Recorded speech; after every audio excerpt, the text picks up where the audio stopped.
Why does JD Vance switch between why does JD Vance switch between talking like he's a epic bacon millennial liberal baby, and also talking about how the new pope is actually the Antichrist? Like, he has two speeds. He's either like, we have desecrated the Eucharist or whatever, and then he just turns around and talks about how why do the narwhals bacon at midnight? You dummy. The FPS looks off. I know. Civil unrest the moment they spot what they've judged to be, quote, hateful content. Or to this very country, where police have carried out raids against citizens suspected of posting anti-feminist comments online as part of, quote, combating misogyny on the internet. Like, that's the biggest threat to Germany and Europe. It's not Russia. Like, I mean, this like outflanks even their own other propaganda. When they turn around and say stuff like, oh, it's like, you're supposed to say, no, Russia and China are major problems for Europe. But he's like, nah, you know what the biggest problem for Europe is? You're not fascist enough. Okay? It's just like silly aesthetic bullshit. A day of action. I look to Sweden, where 2 weeks ago the government convicted a Christian activist for participating in Quran burnings that resulted in his friend's murder. And as the judge in his case chillingly noted. Yeah, they're not doing enough Quran burnings, dude. That's the real issue in Europe. Sweden's laws to supposedly protect free expression do not, in fact, grant, and I'm quoting, a free pass to do or say anything without risking offending the group that holds that belief. And perhaps most concerningly, I look to our very dear friends, the United Kingdom, where the backslide away from conscience rights has placed the basic liberties of religious Britons in particular in the crosshairs. A little over 2 years ago, the British government charged Adam Smith Connor, a 51-year-old physiotherapist and an Army veteran, with the heinous crime of standing 50 meters from an abortion clinic and silently praying for 3 minutes. Not obstructing anyone, not interacting with anyone, just silently praying on his own. And after British law enforcement spotted him and demanded to know what he was praying for, Adam replied simply, it was on behalf of the unborn son he and his former girlfriend had aborted years before. Now, the officers were not moved.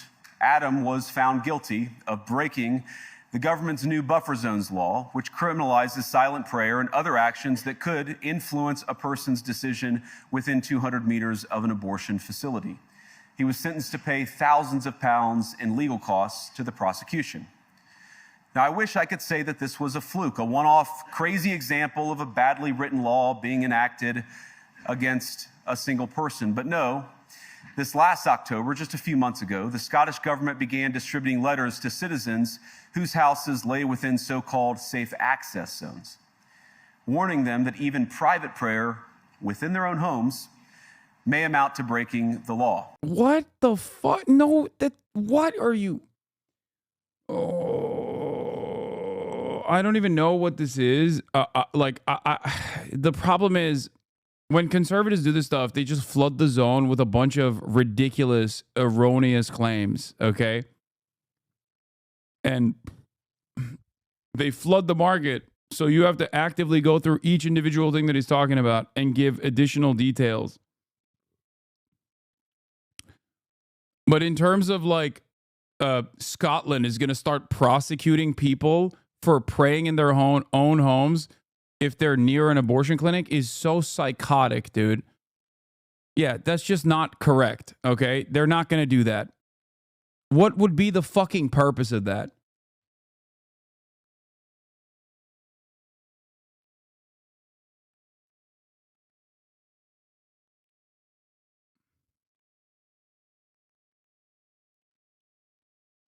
He's just lying. And I think what's funny, I mean, what's interesting about a lot of this is that, like, lying is such a powerful tool. I think it's kind of underrated. Okay. I think lying is kind of underrated, especially when there's no one that's like willing to actively go up against the lie and be like, this is just a falsehood.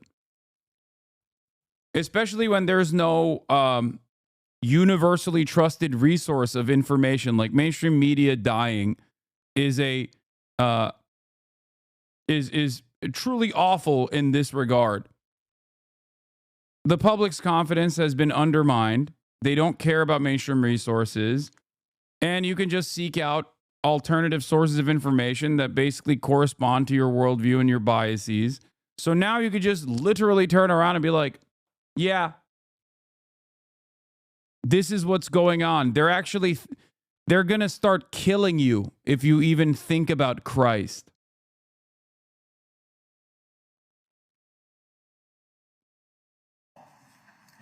Naturally, the government urged readers to report any fellow citizen suspected guilty of thought crime. In Britain and across Europe, free speech, I fear, is in retreat. Basically living on every meme trope, unfair stereotype of Americans being ignorant morons. Quote, I looked to Brussels where EU commissars warn citizens that they intend to shut down social media. That's a whopper distortion of EU law. EU can't shut down social media when they spot hateful content. If they could, there'd be no social media, which is like Giant says. But yeah, I mean, obviously they can't.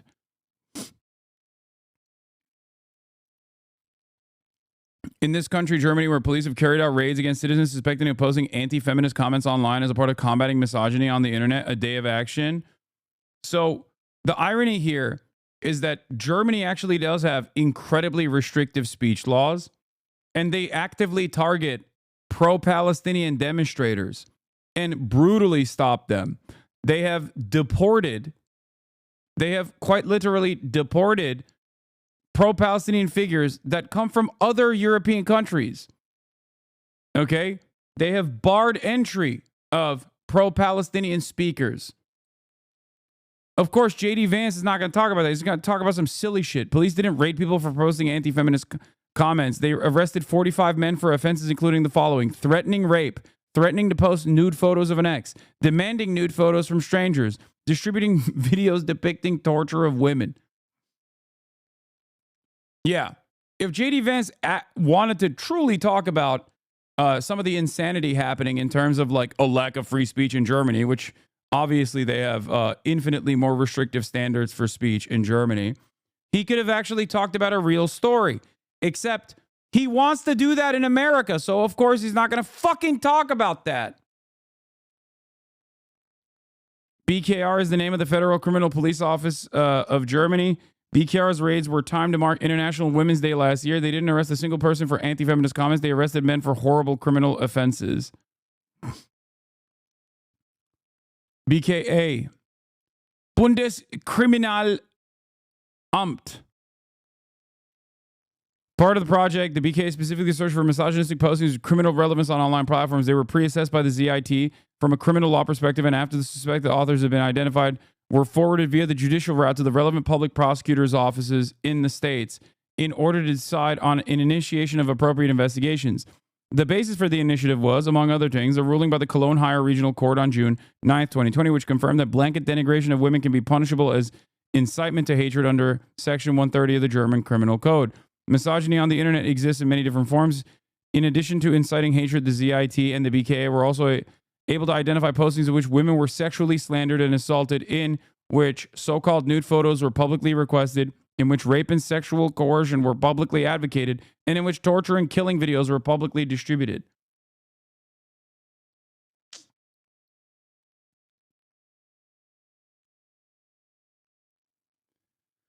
Oh.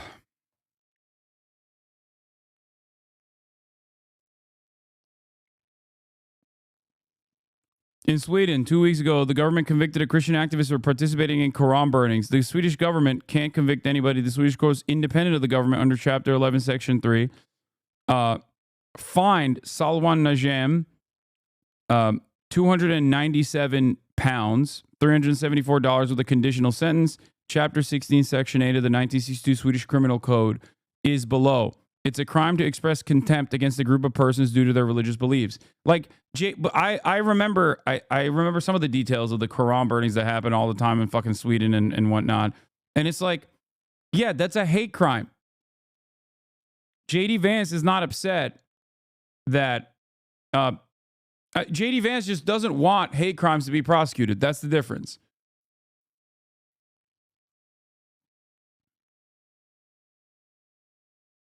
That's the difference.